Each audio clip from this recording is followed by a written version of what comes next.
কিন্তু এখানে প্রশ্ন হচ্ছে, দিন কি শুধু সামর্থ্যবানদের জন্যই?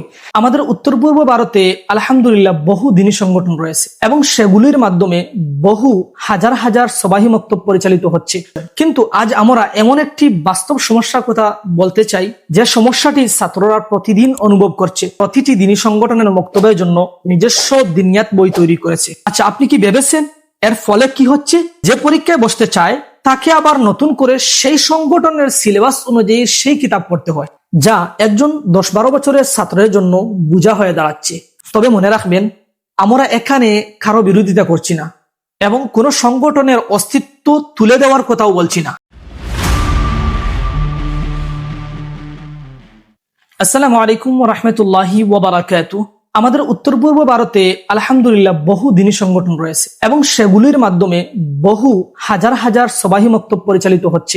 নিঃসন্দেহে এটি আমাদের জন্য খুবই গুরুত্বপূর্ণ এবং খুবই গর্বের বিষয়। কিন্তু আজ আমরা এমন একটি বাস্তব সমস্যার কথা বলতে চাই, যে সমস্যাটি ছাত্ররা প্রতিদিন অনুভব করছে। অভিভাবকরা বুঝেন, কিন্তু দুঃখজনক বিষয়, অনেক সময় আমরা দায়িত্বশীলরা তা বুঝেও উপেক্ষা করি। প্রতিটি দিনী সংগঠনের মক্তবের জন্য নিজস্ব দিনিয়াত বই তৈরি করেছে এবং নিজস্ব ভাষা ব্যবহার করছে, তৎসঙ্গে নিজস্ব সিলেবাস তৈরি করছে। তাও শেষ নয়, নিজস্ব ফাইনাল পরীক্ষার আয়োজন করেছে। আচ্ছা, আপনি কি ভেবেছেন এর ফলে কি হচ্ছে?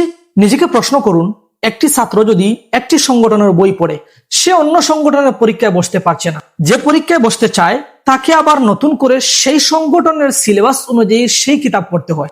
একই দিন, একই আকিদা, একই নামাজ, একই রোজা এবং তাহারাত, কিন্তু কথা হলো বই আলাদা, ভাষা আলাদা, তৎসঙ্গে প্রশ্নও আলাদা।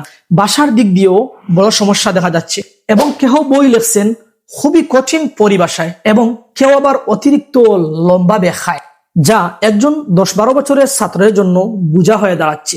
ফলে দিনী শিক্ষার উদ্দেশ্য পূরণ হওয়ার বদলে ছাত্রের কাছে দিনী শিক্ষা হয়ে যাচ্ছে চাপ।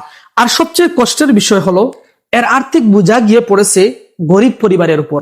একজন গরিব পরিবারের 2 বা 3 জন ছাত্র যদি মক্তবে পড়ে, তাদের জন্য এক সংগঠনের বই, আবার অন্য সংগঠনের বই, পরীক্ষার ফি, তৎসঙ্গে নতুন প্রস্তুতি, সব মিলিয়ে খরচ বেড়েই চলেছে। কিন্তু এখানে প্রশ্ন হচ্ছে, দিন কি শুধু সামর্থ্যবানদের জন্যই? এবং দিন কি বারবার বই বদলানোর বিষয়? দিন কি এমন হওয়ার কথা যে একটি শিশু একটি বই পড়ে সে সব জায়গায় অযোগ্য হয়ে যাবে? আমরা সবাই তো একই কোরআনকে মানি, একই রাসূলুল্লাহ সাল্লাল্লাহু আলাইহি ওয়াসাল্লামকে মানি, একই মৌলিক মাসলা মাসাইল মানি। তাহলে প্রশ্নটা খুবই সহজ, আমরা কি এমন একটি মানসম্মত, সহজ এবং সর্বজন গ্রহ একটি দিনিয়াত বই তৈরি করতে পারি না, যে বইটি একটি ছাত্র পড়লে যে কোনো সংগঠনের মক্তবের ফাইনাল পরীক্ষায় বসতে পারে? তবে মনে রাখবেন, আমরা এখানে কারো বিরোধিতা করছি না এবং কোন সংগঠনের অস্তিত্ব তুলে দেওয়ার কথাও বলছি না।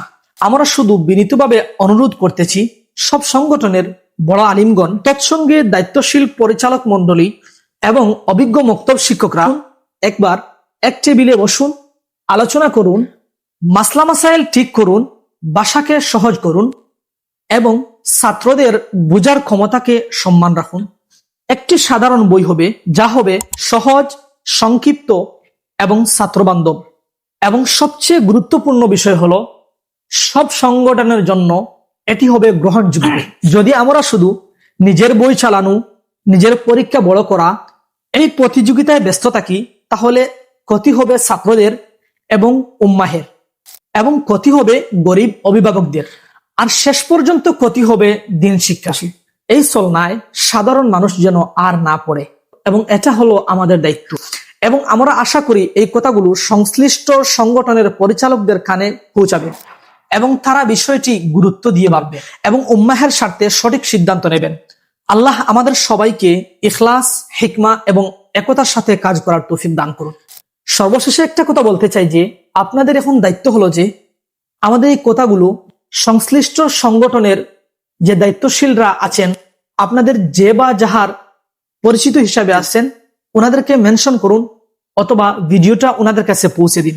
শেষ কথা বলতে চাই যে, আমাদের এই সলিউশন টাইমের নামে যেভাবে ফেসবুক পেজ আছে, সেইভাবে ইউটিউব চ্যানেলও আছে। আপনারা সেখানে সাবস্ক্রাইব করতে পারেন। না জানি যদি এমন হয়ে যায় যে কোনো কারণবশত ফেসবুকে ভিডিও না আসে, তাহলে আপনারা ইউটিউবে ভিডিও দেখতে পারেন। এবং বারবার অনুরোধ করতেছি যে আপনারা ভিডিওটা যে কোনোভাবে ওনাদের কাছে পৌঁছে দিবেন, উম্মাহের স্বার্থে, গরিব অভিভাবকদের স্বার্থে এবং বিশেষ করে আমাদের এই অঞ্চলের স্বার্থে। আসসালামু আলাইকুম ওয়া রাহমাতুল্লাহি ওয়া বারাকাতুহু।